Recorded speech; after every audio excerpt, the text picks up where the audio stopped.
Hello et bienvenue dans Mode d'emploi, le podcast incontournable des marques engagées. Je suis Audrey, styliste, consultante et hackeuse au service des entrepreneurs mode et lifestyle. Depuis 2018, j'accompagne les créateurs et créatrices pour donner vie à leurs projets en partageant les conseils et les secrets bien gardés des grandes marques pour réussir. Dans ce podcast, nous allons pirater les techniques et méthodes de l'industrie pour les mettre entre les mains de marques indépendantes comme la vôtre. Alors que vous souhaitez créer votre marque en partant de zéro ou lui donner un coup de boost en vendant plus et mieux, vous êtes au bon endroit. Mes très chères créatrices et créateurs, je suis ravie de vous retrouver pour un tout nouvel épisode de Mode d'emploi. J'espère que vous allez bien. Je suis navrée pour la semaine dernière, pour ceux qui suivent les épisodes toutes les semaines. Je n'ai pas pu poster de nouvel épisode, donc je me rattrape aujourd'hui avec un épisode de podcast sur un thème que vous devez connaître, ou en tout cas qui doit vous intéresser, j'imagine. C'est sur la production au Portugal et les usines textiles qu'on peut trouver au Portugal. Donc si vous êtes à la recherche d'une usine textile pour confectionner vos vêtements, et si vous êtes dans le questionnement de vous dire est-ce que je produis en France, au Portugal ou ailleurs, je pense que cet épisode devrait vous plaire. Depuis un moment maintenant, la production portugaise semble être la solution idéale pour les marques de mode éthique, puisqu'on est sur un pays proche, un pays de l'Union européenne, et un pays qui va être potentiellement moins cher que la production française. Mais finalement, quel est le réel coût de fabrication d'un vêtement au Portugal ? Je vais vous expliquer dans cet épisode, je vais essayer en tout cas de vous expliquer dans cet épisode comment calculer tout ça et comment bien comprendre la composition d'un coût de fabrication au Portugal et VS en France. Les marques, moi, que j'accompagne au quotidien, elles sont nombreuses à faire confiance à l'industrie textile portugaise.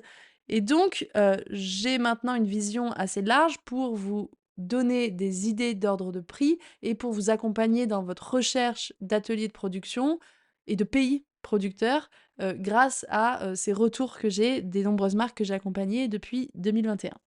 On va commencer par un calcul simple, même si je vous invite à rester jusqu'à la fin de cet épisode pour bien tout comprendre à tout ça, mais on va commencer par un calcul très simple pour comprendre la différence de prix entre le Portugal et la France. Tout le monde sait que fabriquer par exemple en Asie, c'est très bon marché, mais qu'est-ce qu'il en est du coup des pays comme la France, l'Italie, l'Espagne, le Portugal, etc. En fait, l'indice à regarder pour savoir quel va être le pays le moins cher, c'est tout simplement de regarder le salaire mensuel minimum. C'est une donnée qui est simple à trouver et qui indique facilement en fait le coût de main-d'œuvre du pays en question.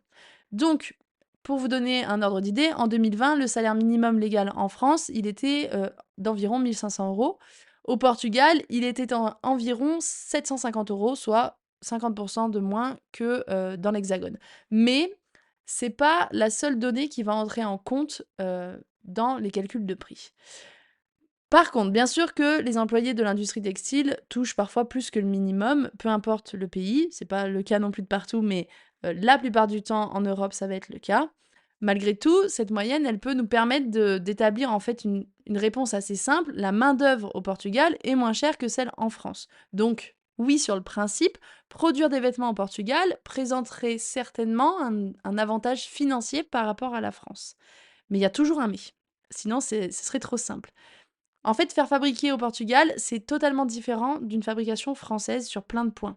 Ça a des avantages, ça a des inconvénients, mais ça a surtout des différences. Et c'est ça que je dois et que je veux vous expliquer pour que vous compreniez comment est construit un prix de production.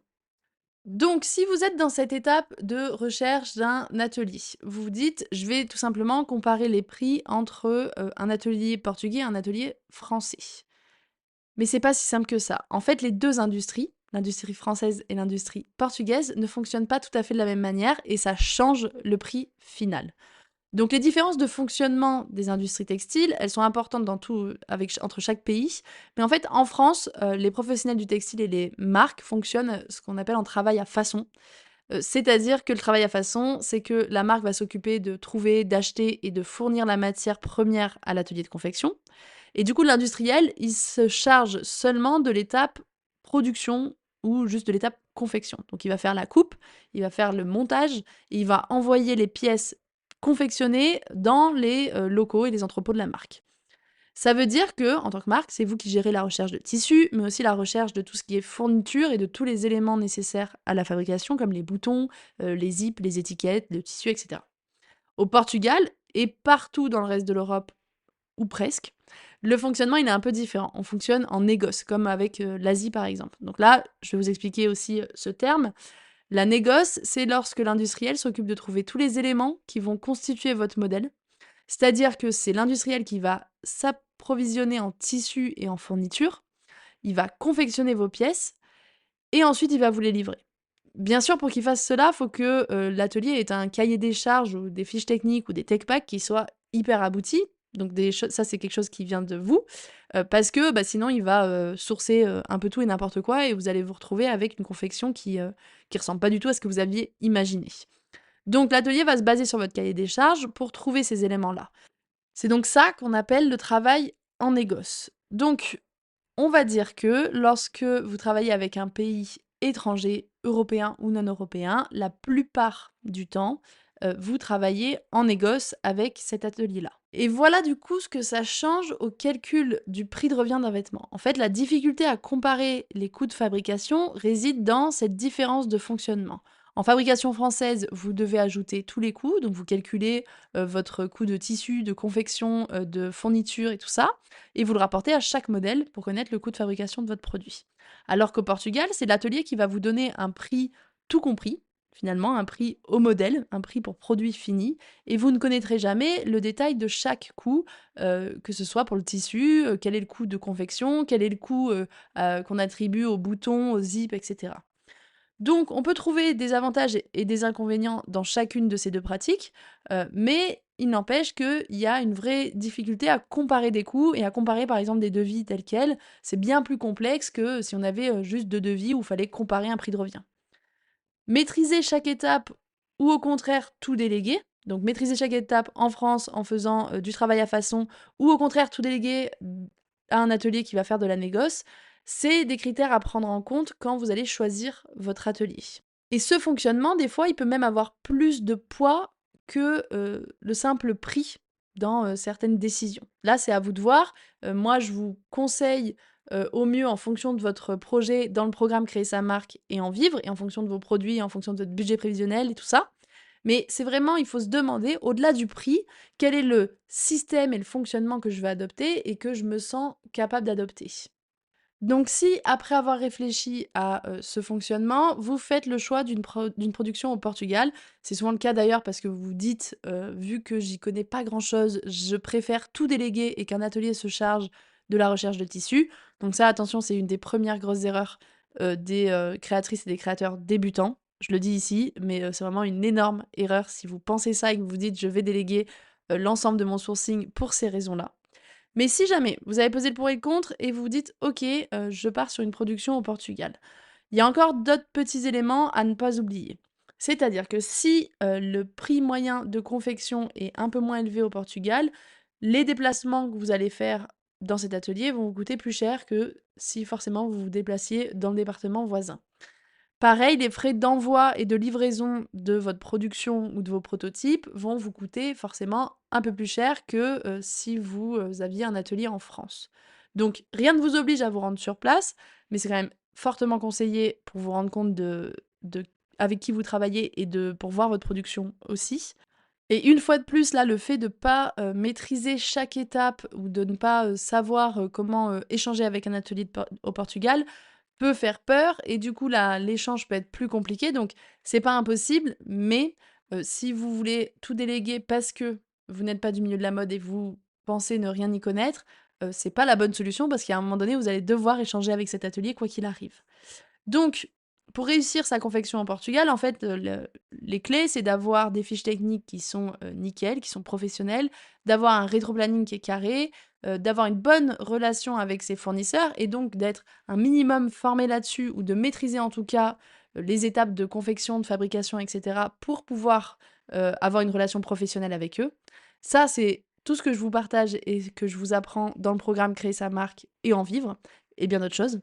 Mais gardez en tête que, la production en négoce ne veut pas forcément dire que ça va être plus simple parce que vous allez tout déléguer. Je vous rappelle quand même que vous travaillerez donc avec un atelier, où vous allez pas forcément parler la langue, où ça peut être, c'est plus loin, donc ça peut être plus complexe, en termes d'échanges et de modifications et de validation et d'envoi. Donc gardez ça en tête avant de prendre votre décision de fabriquer en France ou au Portugal. Maintenant, on va parler un peu des quantités de production, puisque si vous vous lancez, vous devez savoir qu'il est plus raisonnable de se lancer avec des petites quantités, ou si vous m'écoutez souvent, vous le savez. Donc, trouver des ateliers avec des minimums raisonnables, c'est pas toujours simple. Et on va voir ce qu'il en est des ateliers portugais. Donc, d'une manière assez générale, les minimums de quantité demandés par des ateliers européens a eu tendance à diminuer ces dernières années. Alors la première raison à ça, c'est que, les industriels n'aiment pas mettre, on va dire, tous leurs œufs dans le même panier et avoir que des, énormes marques clientes comme, Zara, par exemple. Parce que si demain Zara décide d'annuler une production au dernier moment, bah, finalement l'atelier qui avait peut-être bloqué, 2 mois pour cette prod Zara se retrouve, avec, 0 client pendant 2 mois. Donc c'est énorme, il peut vraiment tout perdre. Donc les ateliers essayent d'avoir différentes marques, dont des marques un peu plus petites qui pourraient venir combler, ces trous-là de production à certains moments. Mais, parce qu'il y a encore un mais, parfois ces usines textiles, au Portugal, là, elles peuvent tout simplement pas faire autrement que d'imposer des minimums importants. En fait, le fournisseur de tissu, il va pas pouvoir mettre en route une machine pour seulement quelques dizaines de mètres. L'atelier, il va pas pouvoir mettre en place une chaîne de production s'il y a que 10, 20, 50 ou 100 pièces. Il va pas pouvoir faire ça parce que le temps qu'il forme, par exemple, ses couturières sur le modèle, va être plus important que le temps de production effectif de ce modèle-là. Donc parfois, il n'a pas d'autre choix que d'optimiser les coûts et du coup d'imposer des minimums de quantité. Mais la discussion autour des quantités, elle est ouverte et elle est bien plus ouverte qu'avant. Même si, attention, depuis le Covid, il y a pas mal de marques de taille moyenne ou de grosses marques qui sont revenues à des productions plus proches de la France ou de l'Europe en tout cas pour être plus flexibles parce que ils se sont rendus compte que des productions asiatiques pouvaient poser des problèmes de réapprovisionnement. Donc, la discussion est ouverte, mais vous devez aussi comprendre qu'il y a certains minimums qui peuvent pas, auxquels on ne peut pas pallier. Il va falloir forcément produire dans des quantités un peu plus importantes, surtout si cette usine, elle est à une taille plus importante qu'un petit atelier français ou qu'un petit atelier de confection, peu importe le pays où il se situe. Donc, pour répondre à la fameuse question, parce qu'on arrive déjà à la fin de cet épisode, est-ce que produire au Portugal, c'est moins cher? Effectivement, ça l'est, mais ce n'est pas le seul critère sur lequel vous devez vous appuyer pour choisir votre atelier de confection, car ce ne sera pas forcément bonne solution en fonction de votre marque, en fonction de la maturité de votre projet, en fonction de vos quantités par exemple. Vous devez prendre en compte les différents critères, que ça soit le système de fabrication, les minimums de quantité, le fonctionnement de l'atelier et le pays effectivement producteur. Mais quoi qu'il arrive, je vous conseille moi d'envisager différentes solutions pour votre marque, c'est toujours une bonne chose et ça va vous permettre de ne pas vous retrouver bloqué ou acculé avec, un atelier qui finalement vous correspondra pas. En tout cas, c'est ce que moi je propose et c'est la philosophie qui est appliquée dans le programme Créer sa marque et en vivre et ça permet vraiment de mettre toutes les chances de son côté pour créer une marque qui soit solide, rentable et qui corresponde à vos besoins actuels et les besoins à venir de la marque. Je suis contente d'avoir pu aborder ce sujet sur le Portugal. J'espère que ça vous aura été utile. En tout cas, c'est des questions qu'on me pose souvent sur le pays de fabrication, notamment sur la fabrication portugaise. Donc j'espère que ça aura répondu à vos questions. Si cet épisode vous a plu, laissez-moi 5 étoiles et un commentaire sur la plateforme d'écoute de votre choix. Ça me fait plaisir de vous lire, mais aussi et surtout, ça aide le podcast à se faire connaître. Et puis ça me motive à continuer tout ce travail au travers du podcast. Mes très chères créatrices et créateurs, merci d'avoir été à l'écoute. Continuez de transformer vos rêves en réalité. Prenez soin de vous et à bientôt pour un nouvel épisode.